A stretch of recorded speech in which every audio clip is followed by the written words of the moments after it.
Michael Carter, he's dealing with an ankle. We'll figure out more tomorrow. Coach, is this a game where you, not taking away any credit from the Miami Dolphins, but is this a game where you kind of look at it and realize you beat yourself with the penalties, the use of the timeouts in the third quarter, everything else that happened? Yeah, 90% of games in this league are lost, not won, and this one was lost. So, Robert, the penalties, JFM at the goal line, Pinnock at the end there, Joe even with the throwaway. Just what does that tell you about the team?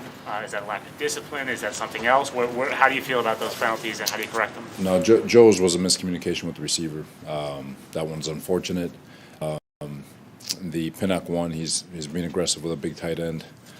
So I'll never fault aggressive penalties. JFM, unacceptable. So. Robert, can you just go through a couple of things? The delay on the 56-yard field goal you were lining up for, it looked like you might have changed in midstream, and also having to use the 2 timeouts. So the delay on the field goal was just trying to get more yards so we can play the field position battle. 56-yarder, I just didn't want to take a chance at it. Yeah, he'd missed one earlier. As far as the substitution errors or the 2 timeouts that we had to burn, just from a substitution standpoint, that's coaching. That's something we got to get fixed. Did you initially think you were going to do the field goal, Robert, and change your mind, or why did you come out there first? Changed my mind. Okay. Robert, on that 65-yard touchdown to Matt Collins, you see there was some miscommunication on that. What happened? What went wrong on that play? Poor eye discipline. Poor eye discipline by who? Just leave it at that, DJ. What did you see out of Flacco today? He did what we all expected him to do. He settled on the offense. There was a lot of pressures. He got hit a few times. Got the ball to where it needed to go, and I thought he did a really nice job out there.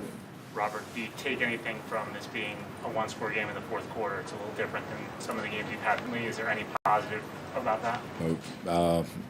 I tell you guys all the time, whether you lose by 1 or 50, it doesn't freaking matter. This one we lost. Something of a breakout game for Elijah Moore. What did you see after today? Elijah's been getting better every week.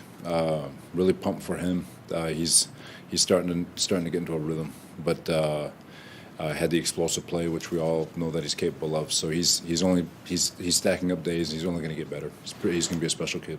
Robert, you've told us multiple times that you guys have made the effort to play youth. Like, you guys are going young. You're playing young players. Does it justify that? I know it's a loss, and I know you're upset about the loss, but does it justify that decision in your mind anymore when you see players like Mike Carter before the injury having a game like he did, Elijah having a game like he did, Vera Tucker having some of the performances he's had? Does that justify that you guys are making the right choice here? It's not that it's justified. It's you want to play youth when you know that youth is going to be special, right? So it's a good test. It's a good litmus test to be able to play all these guys and get a good evaluation to see which ones have a chance, which ones don't, and all that stuff. But I don't know if justified is the word, but going in the right direction, I believe that in my heart. Robert, speaking of the youth, as he got deeper into the week, what you saw out of Zach, do you have a feeling for what's on plan for this week and what his chances are? For sure. So obviously he worked out pretty good this morning, and we'll feel him out over the next 2 days to see where he's at mentally and physically. The 2 non-injury lineup changes with LDT in for Van Roten, and then also Quincy coming back in for Davis. Can you just go into why you guys decided to make those decisions? LDT, just giving him a chance to go out there, just to see if, just to get, GVR's been playing his butt off. And it was just a chance for us to get LDT in there and see if we can get some more production out of that right guard spot. And then as far as Jared, he's not all the way back yet. He's not. So we want just as simple as scaling back his reps, let him get healthy, get his legs underneath him, and give himself a chance to build up some game conditioning. What about safety and corner, Robert, where you made some changes there, Elijah, and seeing Isaiah Dunn today out there? Getting Elijah Riley out there was good. He's put together a couple of good weeks. Again, he's a smart young man. And then as far as Isaiah Dunn, with the size of 88 and all the different things they did with their receivers, felt like getting a bigger body out there would be good. And then obviously with using Goodry from a dime standpoint to get that speed on the slot where 17 normally would get on third downs. felt like it was the best matchups for us to win. Why the decision to go for the touchdown, which you ended up getting, rather than the field goal early? We're inside the 5-yard line. One, obviously got a lot of faith in the offense to go score right there, especially Joe. But even if we didn't, felt good about our defense and getting a chance to get a backed up op. I just, the first drive wasn't exactly what we wanted, but I just felt like we matched up well. And worst case scenarios, we'd get the ball back at midfield. Do you make counter pass? When you guys were driving down, and then the driver got sacked and had a fumble. What went wrong with that play? Was it communication, or what went wrong with that play? Protection breakdown. I won't say who, but should have been accounted for. Joe's expecting that one to be accounted for. So. You mentioned when you have youth that you believe is special, you want to get them on the field.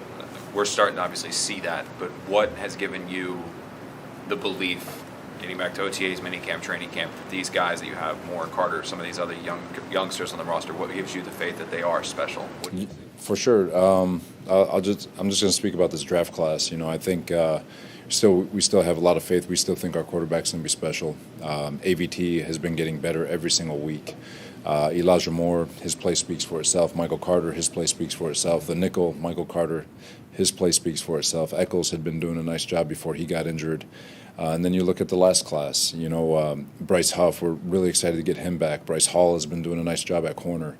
Goodry has been stepping in and doing a really nice job. Ashton Davis got an interception today. So there's a lot of first and second year players doing a lot of good things. And are there frustrating moments? Sure, there are. But at the same time, these are all scars that they're getting, and they're learning. I've said it up here a million times. You've got to learn not to lose first. And then once you learn how not to lose, and you figure out how to win, and then once you learn how to win, then you got to learn how to close games. And today was clearly one of those learning moments of how not to lose. Robert, 3 trips to plus territory with 0 points, the 2 missed field goals, and then the punt on that. Just how debilitating is that? It's probably worse than that, Kaz. We had, with the exception of one drive, across the 50, if I'm not mistaken. You're inside the 20, we get a turnover. We're in field goal range 3 times. Once we decide to punt because of the distance, and 2 times we miss field goals. So that's 9, call it 12 points if the worst thing you get is a field goal. That's I don't care how good your football team is. I don't care how good it is. I don't care if you're 10-0, 0-10. It doesn't matter. If you're losing points in that regard, if you're just handing points back and you're not scoring when you have a chance, you're not going to win. Robert, on the other side of the ball, obviously your defense has been 175 points in the previous 4 games. What did you see out of that group today in general? And how do you feel like they responded? Still could have been better. Thought they played their butts off. They worked hard. Obviously, they were dialed in all week, but a couple of eye discipline mistakes. Obviously, on the 65-yarder, penalties to keep drives going. Had a chance to win in the red zone on a couple of occasions, so it still has to get so much better if we want to be more consistent and play good ball. Thanks, everyone. All right, thanks, guys.